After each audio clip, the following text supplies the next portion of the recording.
አክብሮታይ ሰላምታችን በያላችሁበት ይድረስ። የተወደዳችሁ የኢትዮ ፎረም ቤተሰቦች እነሆ የዕለቱን ዘገባዎቻችንን ከዚህ እንደሚከተለው ወደ እናንተ ማድረስ ጀመርን። አበይት ነጥቦቹን በቅድሚያ የብልጽግናው አገዛዝ ምርኮኛ ወታደሮቹን በድሮን መደብደቡ ተገለጸ። በአማራ ክልል ባህር ዳርና ደብረ ማርቆስ ከተሞች አቅራቢያ ያሉ ስፍራዎችን ጨምሮ ውጊያዎች ስለመደረጋቸው የመከላከያ ሰራዊቱም የፋኖ ኃይሎችም አሳውቋል። ጄኔራሉ ደግሞ ትርጉም የሌላቸው አደረግናቸው ብለዋል። በቀዳሚነት የምንመለከተው ጉዳይ ይሆናል። ከሃዲ ኃይሎች አዲስ የብልጽግና አገልጋይ ሆነው የትግራይ ህዝብን ለጠላት እንዲንበረከክና እነርሱ ስልጣን እንዲይዙ እየሰሩ ነው ሲል ህወሓት ከሰሰም። በተለያየ ምክንያት ተታላችሁ በዚህ ጥቁር ታሪክ ውስጥ እየተሳተፋችሁ ያላችሁ ተጋሩ፣ ወደ ህዝባችሁ እንድትመለሱ የሚል ጥሪም አቅርቧል። ዝርዝሩ ተዘጋጅቷል። ይህ በእንዲህ እንዳለ ራሱን የትግራይ የለውጥ ምክር ቤት ብሎ የጠራው የአቶ ጌታቸው ረዳና ጀነራል ጻድቃን ቡድን ከአንድ ወር ጀምሮ ባለ ጊዜ ውስጥ የወቅቱን የትግራይ መንግስትን አስወግዳለሁ ብሏል። በቅርቡ መቀለ እንገባለን ሲሉ የሚገልጹት እነዚህ ኃይሎች ከብልጽግናው አገዛዝ እየተደረገላቸው ስላለ ድጋፍ ምላሽ ሰጥቷል። ወደ እናንተ ይደርሳል። ትኩስ ምግብ መብላት እየተቻለ በአዲስ አበባ ለልመና የሚያስወጣ ምክንያት የለም ያሉት አዳነች አቤቤ በልመና የሚተዳደሩ ሰዎችን በፖሊስ ማሳሰር ጀመሩ። የኮሪደሩን ገጽታ ማበላሸት በሚልም በልመና የሚኖሩ ዜጎች ወደ ኦሮሚያ ተወስደው በፖሊስ ካምፖች ውስጥ እየታጎሩ ነው ተብሏል።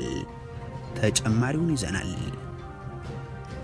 ትብብር ለኢትዮጵያ አንድነት በምርጫ መሳተፉን ዳግም ሊመለከተው ስለመሆኑ ገልጾ አስጠነቀቀም። የምርጫ ቦርድ በአማራና ኦሮሚያ ክልሎች 97 በመቶ በላይ አካባቢዎች አስቻይ ሁኔታ አለ ያለበት ሪፖርትንም አውግዟል። እንቃኘዋለን። ኬንያውያን ያደረጉትን አመፅ ተከትሎ በመንግስት ተጥሎባቸው የነበረውን የነዳጅ ጭማሪ አስቀነሱ። በሌላ በኩል በኬንያ በነዳጅ ዋጋ ጭማሪ ምክንያት የተጠራው አድማ መንግስት ልደራደር ማለቱን ተከትሎ መቋረጡም ተነግሯል። ሌላኛው መረጃችን ነው። ዶናልድ ትራምፕ ዳግም ኢራንን ለማጥቃት ሊወስኑ አንድ ሰዓት ብቻ ሲቀራቸው ሀሳባቸውን እንደለወጡ ገለጹ። ኢራን በበኩሏ በሁሉም ግንባሮች የተከፈቱ ጦርነቶች እንዲቆሙና ለደረሰባት ጉዳት ካሳ እንዲከፈላት የሚጠይቅ የስምምነት ሀሳብ ማቅረቧ ተሰምቷል። የተወደዳችሁ የኢትዮ ፎረም ቤተሰቦች አብራችሁን ስትቆዩ እነዚህን እና ሌሎችን መረጃዎችን ታደምጣላችሁ። ሰናይ ቆይታ ይሆንላችሁ። የብልጽግናው አገዛዝ ምርኮኛ ወታደሮችን በድሮን መደብደቡ ተገለጸ። በአማራ ክልል ባህር ዳርና ደብረ ማርቆስ አቅራቢያ ያሉ ስፍራዎችን ጨምሮ ውጊያዎች መደረጋቸውን የመከላከያ ሰራዊቱም የፋኖ ኃይሎችም አሳውቋል። ጄኔራሉ ደግሞ ትርጉም የሌላቸው አደረግናቸው ሲሉ ገልጿል። በአማራም የሆነ ኦሮሚያ ክልል የሚደረገውን ውጊያ የዘራፊና የሽፍታ የሚፋለሟቸውን ኃይሎች ደግሞ ስጋት የማይሆኑ ትርጉም የሌላቸው የሆኑ የሚለው ቅስቀሳ በሰራዊቱ አዛዦች ዘንድ ሲደረግ ዓመታት አልፏል። ፊልድ ማርሻል ብርሃኑ ጁላም ይህንን ካሉ 3 ዓመት ተቆጥሯል። ስጋት ወደማይሆን ደረጃ ወርዷል። የመለቃቀም ስራ እየተሰራ ነው። እንዲህ በተባለባቸው ያለፉት ዓመታት ግን ቢኖሩ ትርጉም ይኖራቸው የነበሩ የኢትዮጵያ ወታደሮች በበርካታ ሺዎች የተገደሉባቸው፣ አካል ጉዳተኛ የሆኑባቸው ጦርነቶች ቀጥሏል። ዛሬም በየአካባቢው ሰራዊቱ የቀበሌ ሚሊሻ ሆኖ ትርጉም አልባ ውጊያ ውስጥ ነው። ነገር ግን አሁንም ተፋላሚዎቻቸውን ትርጉም አልባ አደረግናቸው የሚሉ ወታደራዊ አዛዦች አሉ። በቅርቡ በአገዛዙ የምዕራብ እዝ አዛዥ ተደርገው የተሾሙት ሜጀር ጀነራል አማረ ባህታም አንዱ ሆኗል። እኒህ ወታደራዊ አዛዥ በትግራይ ህዝብ ላይ ለተፈጸመው ጭፍጨፋ ውለታቸው 3 ጊዜ የማዕረግ እድገትን በጥቂት ዓመታት ውስጥ የተሰጣቸው ሰው ናቸው። በተለይም በትግራይ ጦርነት ወቅት በወልቃይት ቀጠናና እና አቦይት ስብሐት ነጋ ተይዘው በታዩበት ቀጠና የተንቀሳቀሰውን ያገዛዙን ሰራዊት ከመሩት ውስጥ ሲሆኑም አሁን ደግሞ በአመዛኙ በኦሮሚያ በከፊል አማራና ቤንሻንጉል ጉሙዝ ክልሎች የሚደረጉ የእርስ በርስ ጦርነቶችን እየመሩ ካሉት ውስጥ ናቸው። የምዕራብ እዝ አዛዡ በዚሁ ሁሉ ቀጠና የድሃ ኢትዮጵያ ልጆች የሚሞቱበትን ውጊያ እያደረጉ ነው።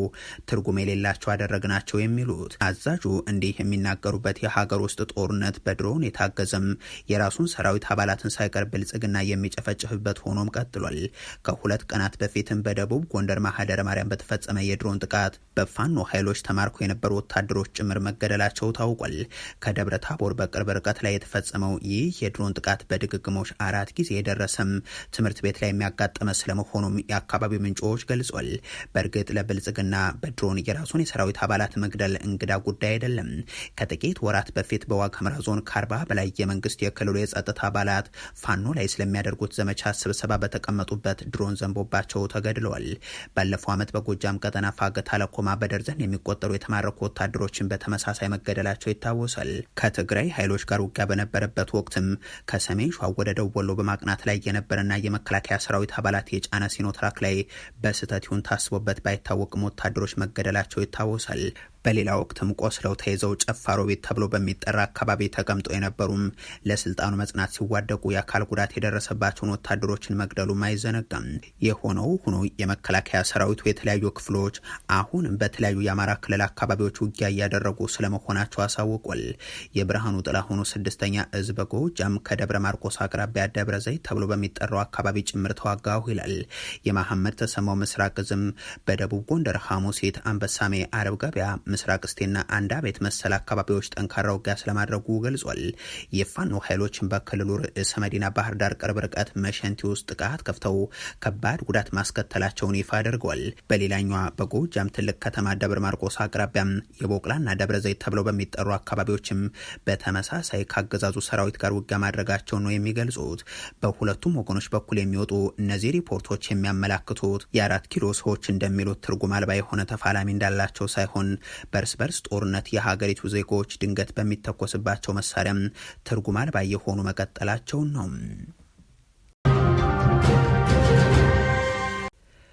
ከሃዲ ኃይሎች አዲስ የብልጽግና አገልጋይ ሆነው የትግራይ ህዝብ ለጠላት እንዲንበረከክና እነርሱ ስልጣን እንዲይዙ እየሰሩ ነው ሲል ህወሓት ከሰሰም። በተለያየ ምክንያት ተታላችሁ በዚህ ጥቁር ታሪክ ውስጥ እየተሳተፋችሁ ያላችሁ ተጋሩ፣ ወደ ህዝባችሁ እንድትመለሱ የሚል ጥሪም አቅርቧል። ከሰሞኑ ከ35 እስከ 40 አባላት አሉት የተባለውና የትግራይ የሰላምና ለውጥ ምክር ቤት የሚል ስያሜ የተሰጠው የአዲስ አበባው ስለ ትግራይ ምክር ቤት ጉዳይ መነጋገሪያ ሆኗል። በትግራይ የሚገኙ አመራሮችን ኋላ ቀር፣ ደንቆሮ ወዘተ በሚል እየገለጹ ያቀረቡት የዚህ ምክር ቤት አመራሮችም ህወሓትና በትግራይ ያሉ ኃይሎችን አስወግደው መቀለ እንደሚገቡ ሲናገሩም ተደምጠው ነበር። ህወሓትም ይህንን ተከትሎ መግለጫ አውጥቷል። የትግራይ ህዝብ የዘመናት ድሎች ሚስጥር አንድነቱ ነው የሚለው ድርጅቱ ጠላቶችም የትግራይ ህዝብን ማንበርከክ አሊያም ማጥፋት የሚቻለው መጀመሪያ አንድነቱን ስናላላና መዋቅሮቹን ስናፈርስ ነው የሚል መነሻ አድርገው እዚህ ላይ ሲረባረቡ ኑረዋል። አሁንም ያንኑ እያደረጉ ነው ብሏል። የብልጽግናው ስርዓት ያወጀው የዘር ማጥፋትን ለማሳካት ትኩረት ሰጥቶ የሰራበት የትግራይ ህዝብን አንድነት ማፍረስና መዋቅሮችን መበተን ነበር ሲል የቅርብ ጊዜውን በአብነት አንስቷል። ለዚህ ተግባሩ ደግሞ ከሃዲ ተጋሩ ሲል ህወሓት የፈረጃቸው አካላትን በስሩ አሰልፎ ህዝባችንን በየአካባቢው እንዲናቆር፣ ብሔራዊ ተቋማቱና መዋቅሮቹ እንዲፈርሱ ሌት ተቀንጥሯል ይላል ድርጅቱ።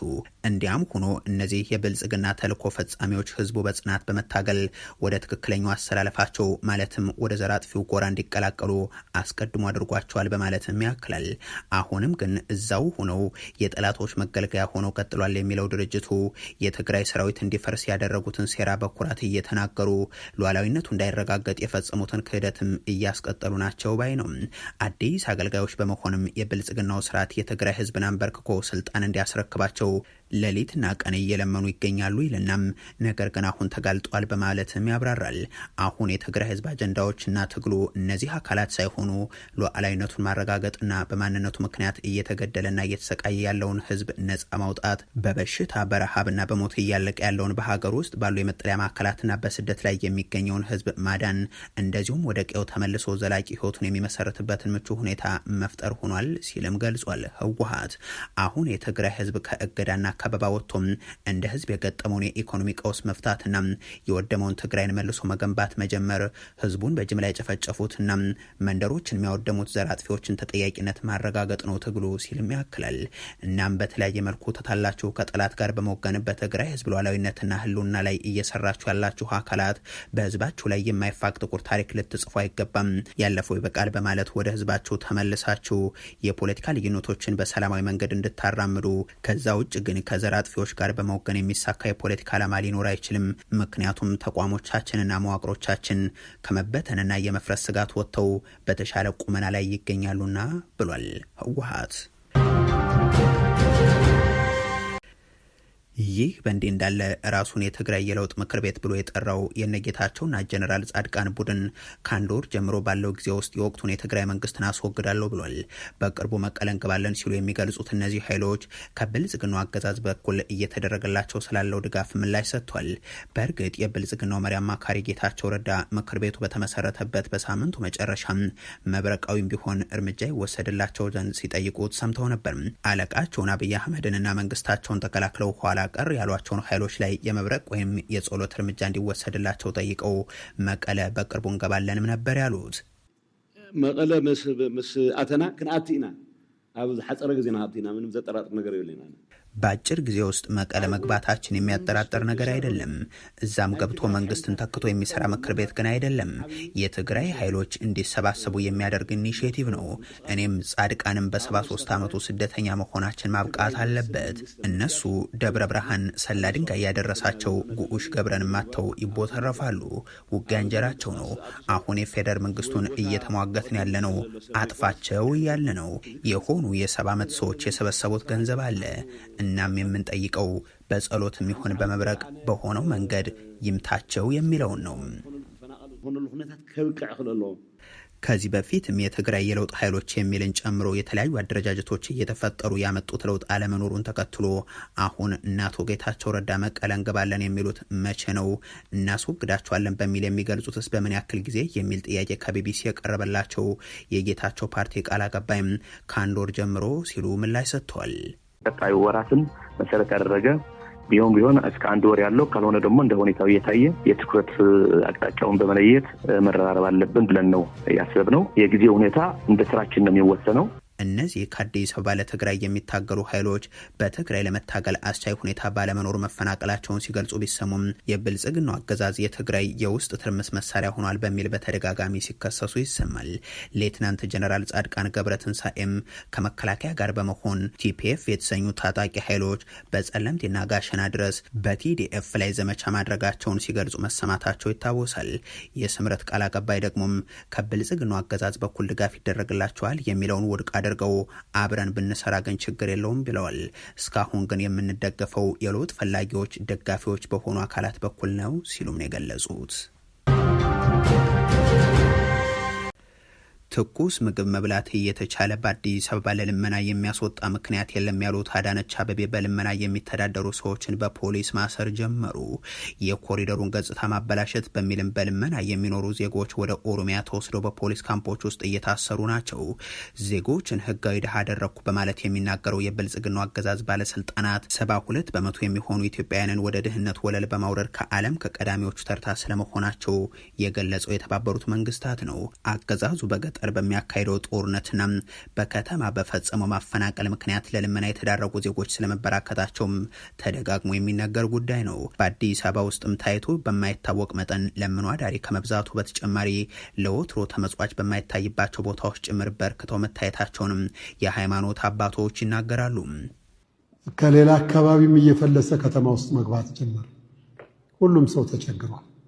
በነገራችን ላይ አከራዮቹ ረህመት እንድናደርግ በዚህ አጋጣሚ ጥሪዬን አስተላልፋለሁ። ሰው ገንዘብ ማግኛ መንገዶችን አጥቶታል። በወንጀላችን ትልልቅ ችግሮች መጥተውብናል። በሐቂቃ የቤት ኪራይ አጥተው ወንድ ልጅ መስጊድ ላይ ቆሞ የሚለምንበት ተጨባጭ ላይ ነው ያለው። ብዙ ጊዜ ልብ ብላችሁ ከሆነ ከ4-5 ዓመት በፊት በየመስጊዱ ለማኝ በዝቶ ሲንጫጫ ታዩት ነበር። የዕለት ጉርስ እንዲቸግራቸው ያደረገው ብልጽግናዊ ፖሊሲ የፈጠራቸውን ለምኖ አዳሪዎች ለምን ትኩስ ምግብ አይበሉም እያለ በከንቲባ አዳነች አቤቤ በኩል መናገሩም ይታወቃል። ከንቲባዋ አዲስ አበባ ላይ ለልመና የሚያበቃ ምክንያት የለም ብለው ከመናገራቸው በፊት የሰራነውን ኮሪደር ልማት ገጽታውን ታበላሻላችሁ በሚል ከጥር ወር ጀምሮ በሺዎች የሚቆጠሩ ሰዎች ታፍሰው ከተወሰዱ በኋላ የት እንደደረሱ እንደማይታወቅ ለጉዳዩ ቅርበት ያላቸው ሰዎች ይናገራሉ። ከሰሞነኛው የከንቲባ አዳነች አቤቤ ንግግር በኋላ ደግሞ የጎዳና ተዳዳሪዎችና ለምኖ አዳሪዎችን በጅምላ የማሰሩ ተግባር እንደ አዲስ የቀጠለ ስለመሆኑ የሚገልጹት ምንጮች በአዲስ አበባ ዙሪያ ወደሚገኙ ወታደራዊ ካምፖች እንደዚሁም በከተማ ውስጥ ባሉ የፖሊስ ጣቢያዎች እየታጎሩ ነው ብለዋል። በልመና ላይ የተሰማሩ ሰዎችን ብቻ ሳይሆን ለልመና ለወጡ ሰዎች ምጽዋት የሚሰጡ ሰዎችን በሕግ እንቀጣለን በማለት የጠቅላይ ሚኒስትር ጽሕፈት ቤት ኃላፊ ሚኒስትሯ አለምፀሐይ ጳውሎስ መናገራቸውን መዘገባችን ይታወሳል። ትብብር ለኢትዮጵያ አንድነት መሰረታዊ ጥያቄዎችን መንግስት ካልመለሰ የምርጫ ተሳትፎውን እንደገና ለማጤን እንደሚገደድ አስጠነቀቅም። ትብብሩ የቦርዱ አስቻይ ሁኔታ ገምጋሚ በአማራና ኦሮሚያ ክልሎች 97 በመቶ በላይ አካባቢዎች ላይ አስቻይ ሁኔታ አለ የሚል የተዛባና አሳሳች ሪፖርት አቅርቧልም ብሏል። በአማራ ክልል በጣት በሚቆጠሩ ከተሞች ካልሆንም በኦሮሚያ ክልልም ከዋና ከተሞች ወጣ ባሉ አካባቢዎች አስቻይ ሁኔታ የለም ሲልም ገልጿል። የምርጫ ካርድን ያልወሰዱ ዜጎች የመንግስት አገልግሎቶችን እንዳያገኙ የመከልከልና አርሶ አደሮች ማዳበሪያ ለመውሰድ በቅድሚያ የምርጫ ካርድ መውሰድ መስፈርት እንዲሆን እንደተደረገም ትብብሩ ጠቅሷል።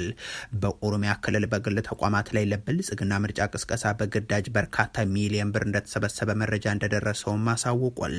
በትብብሩ ለምርጫ አስቻይነት የቀረበው ጦርነት ማቆም፣ የፖለቲካ እስረኞችን መልቀቅ፣ የፖለቲካ ምህዳሩን ማሻሻልና እውነተኛ ተቋሚ ኃይል ልሂቃንና ምሁራን ጋር ሁሉን አቀፍ ድርድርን መጀመር የመሰሉት አሁንም ሳይውሉ ሳያድሩ እንዲጀመሩ እንዲፈጽሙም ጥሪያችንን እናስተላልፋለን ያለው ትብብሩም በሚታዩ የካድሬው የበዛ ነውሮች ላይም እርምጃዎች ተወስደው በይፋ ለህዝብ እንዲገለጹ እንጠይቃለን ይላል። መንግስት ለእነዚህ መሰረታዊ ጥያቄዎች እንዳለፈው ጊዜ ሁሉ በጆሮ ዳባ ልበስ ምንም አይነት ተግባራዊ እርምጃን ካልወሰደም የምርጫ ተሳትፏችንን እንደገና ለማጤን እንገደዳለን ሲልም አስጠንቅቋል። አስቀድመው የትብብሩ አመራሮች በተናጠል ለህዝብ ተወካዮች ምክር ቤት የነበራቸውን እጩነት ጭምር እየለቀቁ ስለመሆኑም የሚታወቅ ነው። ኬንያውያን ያደረጉትን አመፅ ተከትሎ በመንግስት ተጥሎባቸው የነበረው የነዳጅ ጭማሪን አስቀነሱ። በሌላ በኩል በኬንያ በነዳጅ ዋጋ ጭማሪ ምክንያት የተፈጠረው አድማ መንግስት ለመደራደር ዝግጁ መሆኑን ተከትሎ መቋረጡ ተነግሯል። በሀገሪቱ የነዳጅ ዋጋ በከፍተኛ ሁኔታ መጨመሩን ተከትሎ ተቃውሞ ተቀስቅሶ መንግስትም ተገዶ በዜጎች ላይ አድርጎት የነበረው ጭማሪ ላይ የዋጋ ቅናሽ ተከናውኗል። በሀገሪቱ የተሽከርካሪ ባለንብረቶችና የአሽከርካሪዎች ማህበራትም ከመንግስት ጋር ባደረጉት ንግግር የ10 ሽልንግ ቅናሽ ነው የተደረገው። ነገር ግን ይህ ቅናሽ በቂ አይደለም በሚል ተቃውሞዎች ቀጥለው ነበር። እንዲያም ሆኖ ለተጨማሪ ድርድር በሚል እንዲቋረጥ ተብሏል። የኬንያ የትራንስፖርት አገልግሎት ሰጪዎች በነዳጅ ዋጋ መጨመር ምክንያት በመላው ሀገሪቱ ለ2 ቀናት ያካሄዱት የስራ ማቆም አድማ ከመንግስት ጋር ድርድር ካደረጉ በኋላ ለጊዜው እንዲቋረጥ አድርገናል ብለዋል። እስከሚቀጥለው ማክሰኞ ድረስም አድማው የቆመው የትራንስፖርት ማህበራቱ ከመንግስት ጋር በሚያደርጉት ድርድር አመቺ ሁኔታ ለመፍጠር ነው ብሏል። ኬንያውያን በተደራጀ ተቃውሞ ከመንግስት መብቶቻቸውን ሲያስከብሩ ያሁኑ የመጀመሪያቸው አይደለም። ባለፉት 2 ቀናት የተካሄደው የትራንስፖርት ማቆም አድማም ለጊዜው የተቋረጠው ዋና ከተማዋንና ሌሎች የሀገሪቱ ከተሞችን እንቅስቃሴም ቀጥ እንዲል ካደረገ በኋላ ነው። የኬንያ የሀገር ውስጥ ጉዳይ ሚኒስትር እንዳሉት ከሆነም አድማውን ያስቆመው ስምምነት የተደረሰው ከህዝብ ትራንስፖርት ሰጪ ተወካዮች ጋር ምክክር ከተደረገ በኋላ በከፍተኛ ደረጃ ንግግሩን ለማስቀጠል መግባባት ላይ በመደረሱ ነው። ትናንት ከመንግስት ባለስልጣናት ጋር ውይይት ከተደረገ በኋላ የሀገሪቱ ኢነርጂ ሚኒስቴር ከፍተኛ ጭማሪ ተደርጎበት በነበረው የናፍጣ ዋጋ ቅናሽ መደረጉን ቢገልጽም ተጨማሪ ቅናሽ በመጠየቅ አድማው ቀጥሎም ነበር። ከአድማው ጋር ተያይዞ በተከሰተ ጉዳት ቢያንስ 4 ሰዎች መገደላቸው፣ 30 ሰዎች ላይ ጉዳት መድረሱና በመቶዎች የሚቆጠሩ ሰዎች መታሰራቸውንም ባለስልጣናት ይፋ አድርገዋል። ዶናልድ ትራምፕ ኢራንን ዳግም በጥይት ከማጋየት ሰዓታት ሲቀራቸው ሀሳባቸውን መለወጣቸውን አሳወቁም። ይህ በእንዲህ እንዳለ ኢራን በሁሉም ግንባሮች የተከፈቱ ጦርነቶች እንዲቆሙና ለደረሰባት ጉዳትም ካሳ እንዲከፈላት የሚጠይቅ የስምምነት ሀሳብን አቅርባለች። የአሜሪካው ፕሬዚደንት ዶናልድ ትራምፕ ኢራን ላይ ዳግመኛ ጦርነት ለመክፈት ሊወስኑ 1 ሰዓት ሲቀራቸው ሀሳባቸውን መለወጣቸውን ይናገራሉ። የኢራን ባለስልጣናት ከአሜሪካ ጋር ስምምነት ላይ ለመድረስ እየለመኑ እንደነበርም ገልጿል። ትራምፕ በድጋሜ ኢራን ላይ ጥቃት መሰንዘር ሊያስፈልግ ይችል ነበር ማለታቸውም ተዘግቧል። ከኢራን ጋር በቀጣይ ቀናት ስምምነት ላይ ካልተደረሰም ጥቃት መፈጸም እንደሚቀጥሉ አስጠንቅቋል። 2 ወይም 3 ቀን ነው ያለው። በቀጣዩ አርብ፣ ቅዳሜ ወይም እሁድ በቀጣዩ ሳምንት ውስን እድል አለ። የኒውክሌር መሳሪያ እንዲታጠቁ መፈቀድ የለበትም ብለዋል። ትራምፕ ዛሬ ኢራን ላይ ጥቃት ሊከፍቱ ይዘውት የነበረውን እቅድ በባህረ ሰላጤው ሀገራት ጥያቄ መሰረት መሰረዛቸውንም አሳውቋል። ሳውዲ አረቢያ፣ የተባበሩት አረብ ኤምሬቶችና ኳታር ለድርድር እድል እንዲሰጥ እንደጠየቁም ተገልጿል። ኢራንና አሜሪካ በጣም ተቀባይነት ያለው ስምምነት ላይ እንደሚደርሱ 3ቱ ሀገራት እንደገለጹላቸውም ነው ትራምፕ ያከሉት። በሌላ በኩል ኢራን በሁሉም ግንባሮች የተከፈቱ ጦርነቶች እንዲቆሙና ለደረሰባት ጉዳትም ካሳ እንዲከፈላት የሚጠይቅ የስምምነት ሀሳብን አቅርባለች። አዲሱ የሰላም እቅድ በሊባኖስ ውስጥ የሚካሄደውን ጨምሮ በሁሉም ግንባሮች የሚደረጉ ጦርነቶች እንዲቆሙ፣ በኢራን አቅራቢያ የሰፈሩ የአሜሪካ ወታደሮች እንዲወጡና በጦርነቱ ለደረሰባት ውድመት ካሳ እንዲከፈላት የሚጠይቅ መሆኑን የሀገሪቱ መገናኛ ብዙሃን ዘግቧል። ቴህራን የሰላም እቅዱን በሚመለከት በሰጠችው የመጀመሪያ አስተያየት ምክትል የውጭ ጉዳይ ሚኒስትሩ ካዛም ጋሪባባዲም ማዕቀቦቹ እንዲነሱ፣ እንዳይንቀሳቀሱ የታገዱ ንብረቶቿ እንዲለቀቁ፣ እንደዚሁም የአሜሪካ ባህር ኃይል የጣለውን እገዳ እንዲያነሳ መጠየቃቸው ኢሪና የዜና ወኪል ዘግቧል። የኢራን የመገናኛ ብዙሃን እንደዘገቡት ከሆነ የቴህራን አዲሱ እቅድ ከዚህ በፊት ካቀረበችውና የአሜሪካው ፕሬዚደንት ዶናልድ ትራምፕ ቆሻሻ ሲሉ ውድቅ ካደረጉትም ብዙም የተለየ አይደለም። የተወደዳችሁ የኢትዮ ፎረም ቤተሰቦች ለዛሬ ያሉን መረጃዎች ይህንን ይመስሉ ነበር። አበቃን። ቸር ያሰማን።